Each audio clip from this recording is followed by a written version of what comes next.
Well, what was particularly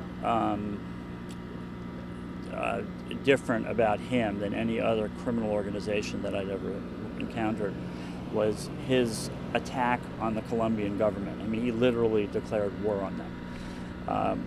I did some of the early extraditions from Colombia, and the biggest fear of a trafficker like Escobar was being extradited to the United States, where he couldn't build his own, which in fact he did do in Colombia. He built his own jail when he surrendered to the Colombian authorities. How did he amass that much pull and power? Well, it was corruption. It was there were a lot of violence involved.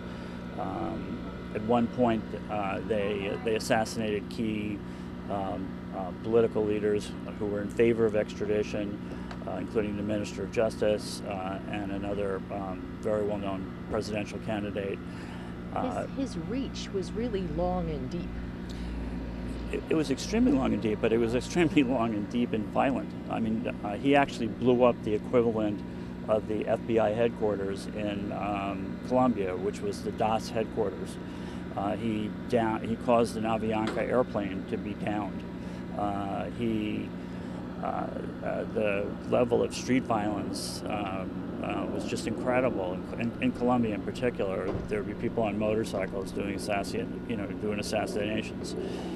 Here in South Florida, it was very the drug dealers were very visible in those days. They didn't look like me. They looked like they were very. You would go into some clubs, and you could go into some clubs in Coconut Grove, in particular, and you would see them. You'd see them even snorting drugs on tables.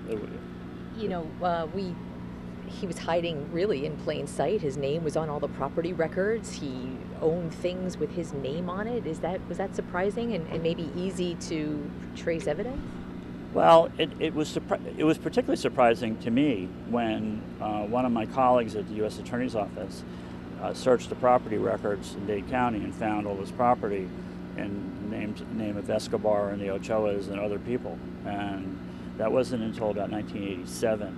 And the thing about the civil asset forfeiture laws is it's a proceeding against the property itself. So you don't have to have Escobar here to take his assets.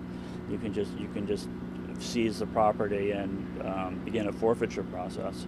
And that, we thought, at least, was one of the more powerful weapons we had in fighting them, because they weren't here, and the Colombian government, for the most part, was very ineffective in the early days of doing anything about it. I mean, who would allow somebody to build their own prison?